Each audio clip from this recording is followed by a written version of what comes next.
Alright, I've got a couple things to go through, but I kind of figured I'd at least begin with the package. So if I remember correctly, it is not an anime one. Which, you know, usually means just a brief. Yep, see, that's Trials of Mana.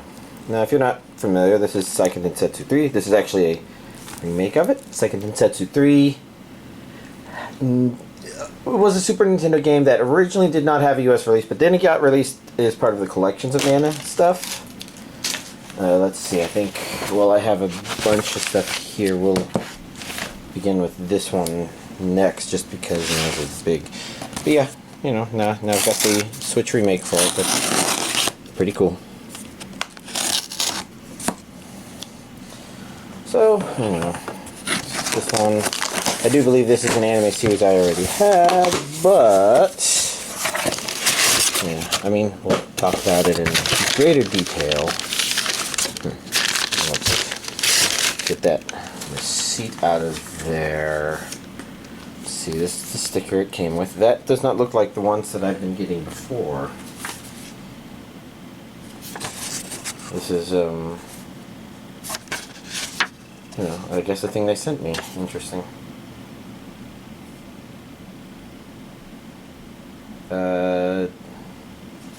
Yeah, I don't know. It's thing. You know, it's fine. It's get in here, and then open the rest of these. So this one, I guess it feels like maybe there's slightly more air on this side. I'm opening it from the airy side so that it is more likely to come out without issue. Yeah, good. Fortunately, this is not the kind of that shit on the inside, so let's just get nice and lazy. Let's just do that. Get the Blu-ray DVDs out. Alright, well, I guess first up we have Boruto The Next Generation DVD 5 and Blu-ray 5.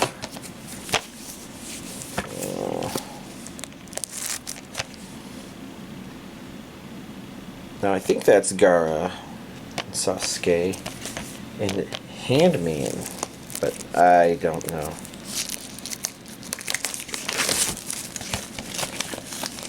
I guess that's Naruto on the cover, and Boruto on the cover. They am what they am.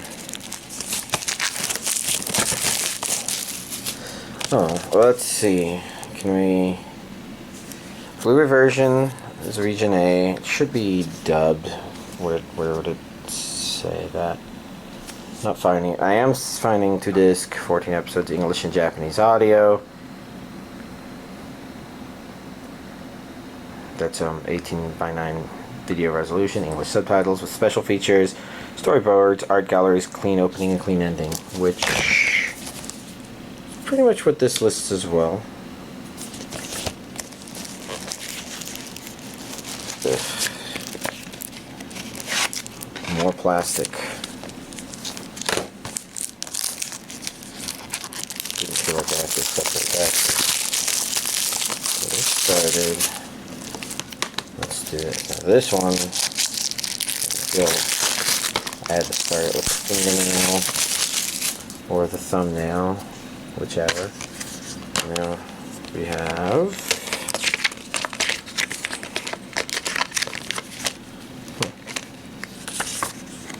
Promised Neverland.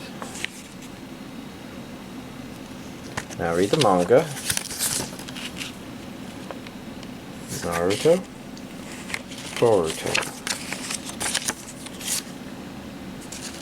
So, you know, these are all advertisements for the manga. Consider the manga.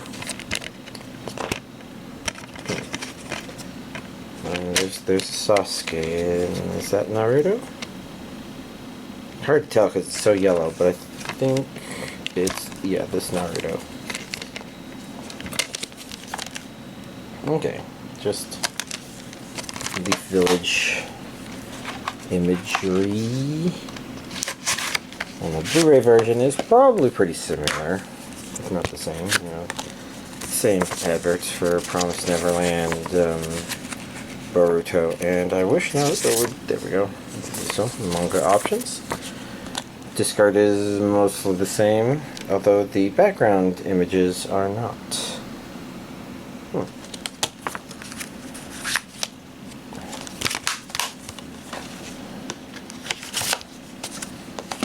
Next up, we have Bang Dream second season. 13 episodes on 2 something and Derbitters.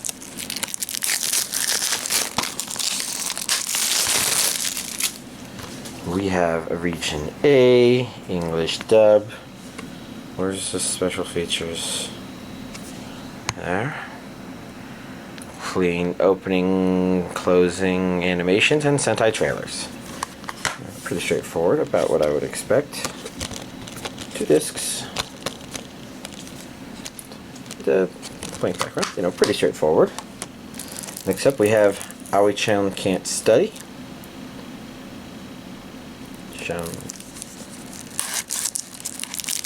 The one that interests me the most of these, I guess. I mean, I am kind of curious where Boruto went from where it ended. Let's see, Region A, all 12 episodes, English dub. She already knows that all men are disgusting, so why does she keep thinking about one of them? Doesn't sound like it's the kind of personality I want to watch. Clean opening and closing animations, Sentai trailers. It's 1 disc, so it's 12 episodes on 1 disc, so they must be like half-length episodes. Let's see, because this says 12 episodes, 180 minutes. You know, that's about 15 minutes a thing. Is that right? 10 would be 120, which would leave 60. Yeah. So, 15 minutes an episode. Okay. And then last but not least, Nisekoi, which I do already have, but if I'm not mistaken, this one is dubbed. And I don't think the others were. I don't know, it's been such a long time since I pre-ordered this that I don't remember, but I'm going to double check. Maybe I made a mistake, because, you know, sometimes it's pretty common for it to say something about it being the dubbed version. But well, I have it. Japanese stereo. This does not look dubbed to me. Oh, actually, I think there was one or more OVAs that I wasn't quite sure. That's what's going on here. You're right. So I got the complete Blu-ray set here, and it might have some OVA or OVAs, you know, some sort of content that I don't think was in the normal release. Although I never finished watching the original. 4/28/2020. That's today. A lot of character pictures. That's pretty cool. Let's put this here like this so that we can pick them up, because this has disc 1, 2, 3, 1 through 15. We've got pictures there.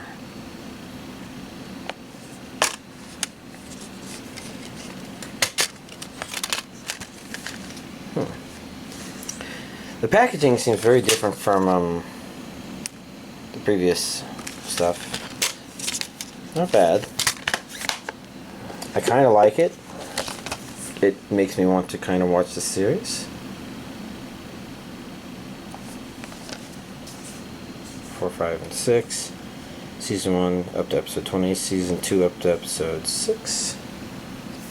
You know, more pictures of probably individual Japanese releases, maybe. All of these are upside down. It'd be kind of hard to see the little people. I'm kind of confused because that makes me think of the girl from working, but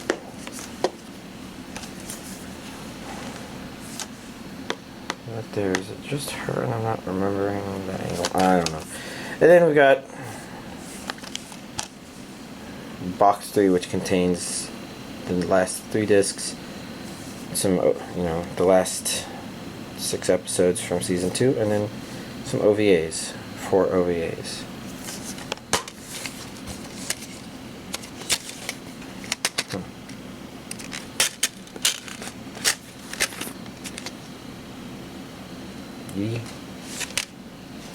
Yeah, this one's upside down too.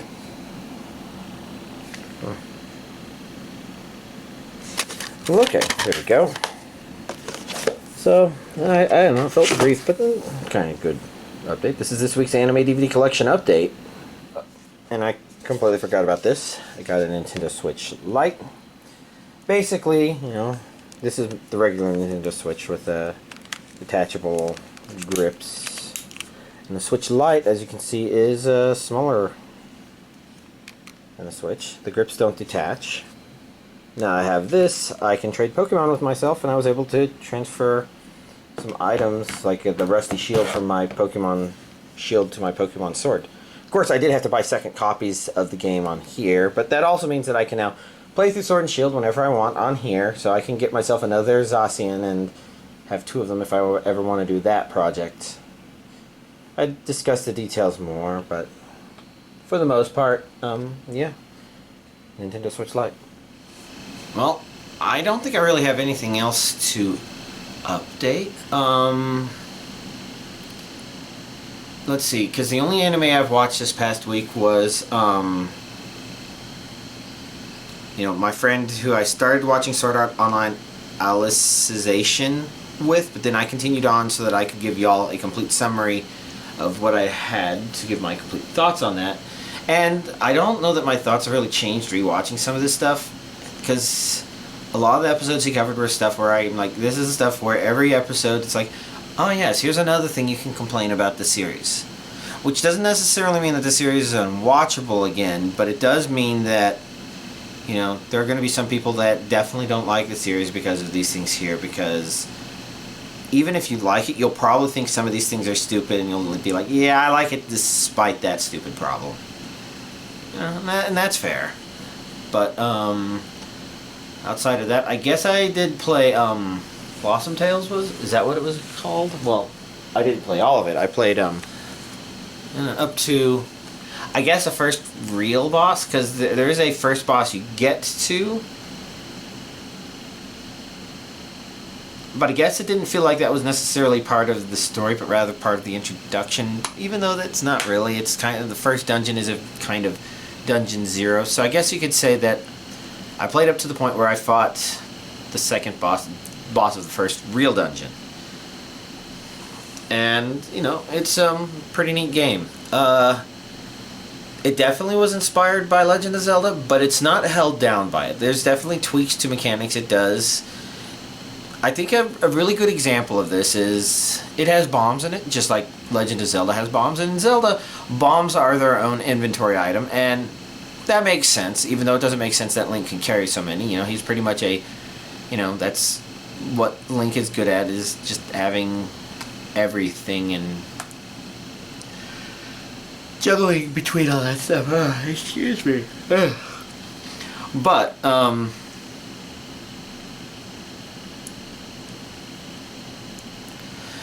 I guess one of the major differences is Blossom Tales builds that into the stamina system. Like, everything seems to be built into the stamina system, so that instead of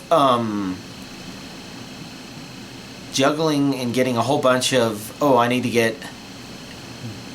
bombs, I need to get arrows and stuff like that, it's all tied into a stamina bar which recharges, and so you're basically limited on magic or bombs or arrows or whatever based on one shared bar, so that when you focus on getting improvements to it, it actually feels like improvements, which is kind of good, because I kind of felt like when I think of Link to the Past, you do have your magic bar and it's neat, but I kind of feel like it's, when I'm playing or when I have historically played, it's been more of an afterthought.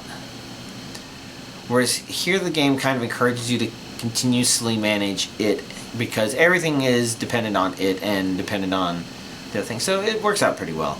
It hasn't been hard, but it has been entertaining. It's thrown combat at me that I feel is very well defined and manageable, but I'm able to keep up with it. Which kind of seems like it reminds me a little bit of the way the original Legend of Zelda played, I guess. You know, you get a room full of baddies and you have to kind of figure out how you're going to clear it in a certain way. But Zelda felt a little repetitive or tiring in that regard, and I guess we'll have to see if this one does, because if this one has the same problem as that, then it comes from, you know, having so many dungeons, and then by the time you get to the end, it's like, well, here's ideas from of previous enemies, except they take 100 hits instead of 5. Which isn't exactly what Legend of Zelda does, but sometimes it sort of feels that way, where they give you room to clear a bunch of stuff, and I don't know, it feels like some of the things just go down too slowly. Oh well. Because other than that, I haven't really done anything notable Pokemon related. I think I mentioned last time I completed the Pokédex. The only thing I've really done with that is I did fight until my number of battled whatever the middle Gothitelle evolution is. I did battle that one until I was at 50, just to knock it, to make it where that one is ever so slightly more likely to be shiny, so that if I end up encountering one in a Dynamax Raid battle, maybe I increase the chances of it being shiny. I'm not sure that it's a particularly notable shiny, but, you know, I kind of want to get a shiny one of those, a shiny Hatterene. It'd be nice to get another shiny Milotic. You know, basically pretty Pokemon. I guess a shiny Sylveon would be nice in that regard, too. Things to think about. But, you know, I didn't really do that, and mostly I think I've just done Dracovish soft resetting for potential shiny on the side. But I've not done much of anything. I did have a Super Smash Brothers tournament this weekend. It was with 5 other coworkers, and surprisingly I wasn't last. I think one of them was a little rusty, but usually they're all really, really good at the game. Kick my ass. Usually my goal is to, you know, make them fall at least once. And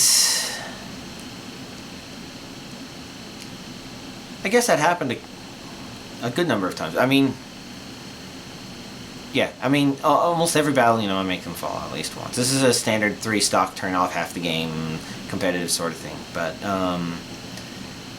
I guess you could say I handicap myself because I like to play as random, the best character, but admittedly, half the time you're like, oh wow, I just realized I've never played as Greninja in Super Smash Bros. Ultimate. In fact, I never played him as in the previous one. I think he was in the previous one. Yeah, Primarina was Gen 7, so he was probably in the previous one as well, and I never played him, I think. Now, that said, I didn't get completely wiped him. I had vague ideas of, okay, this special does this, and this player plays aggressively like this, so I can use this to my advantage.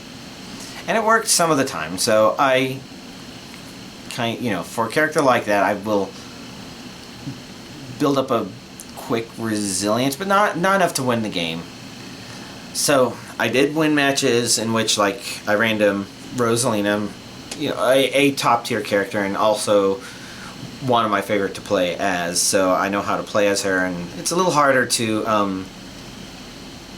you know, get me when I'm one woman wumbo jumboing somebody, which I don't think ever happened, but the sets up to do that are tricky to move around.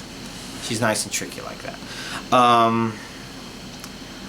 I also realized I never played as Game & Watch in this version. I've played as him plenty of times in previous versions. He's a pretty good character, so I kind of knew some of his good moves, moving around, get in and do damage, and that one was surprising because The one guy I never expected to get a victory at all against, we were basically playing best 3 of 5. I never expected to get a victory against him, let alone some of the victories I got against other players. I think I got a victory against one other player, and then one victory against one player when I ran there as Rosalina. And then for one person, they just seem to be a little out of it.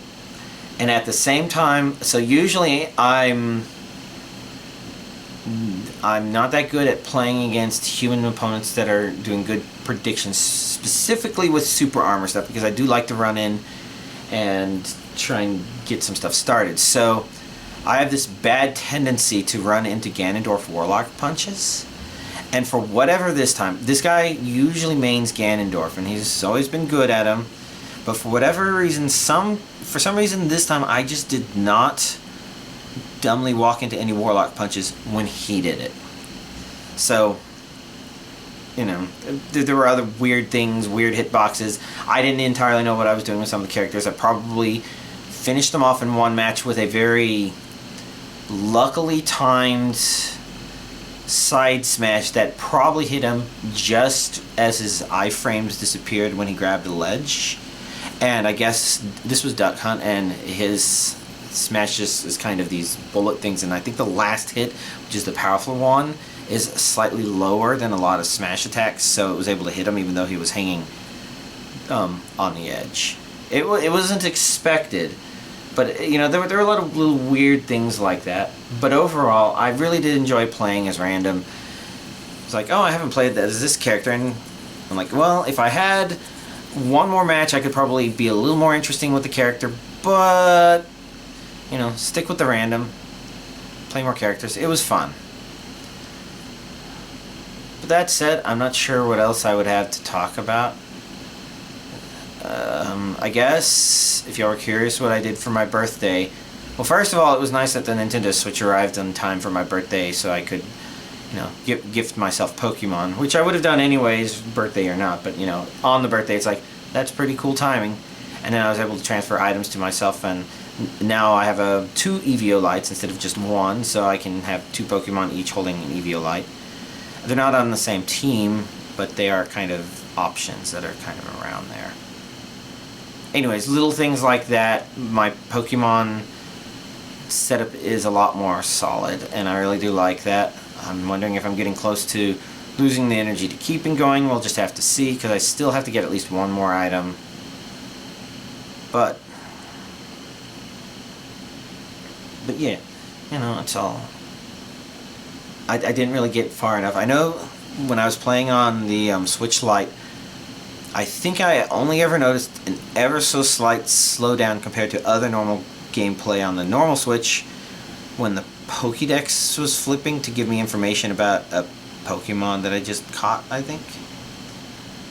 I'd have to play further to see if it has other performance issues, but it's kind of interesting to note, because otherwise it seemed to be behaving just fine. Really great for what it is. And I really do like having, you know, the variety in the hardware, just because it allows me to kind of explore the differences and see the differences. I have 4 different 3DSs, one of each of the 4 major models that I'm aware of. But, you know, that's kind of neat. Expensive, of course, but, you know, advantageous if you're able to do things like trade Pokemon with yourself. Oh well, but yeah, again, you know, can't think of anything else to really talk about. So y'all, have a nice week.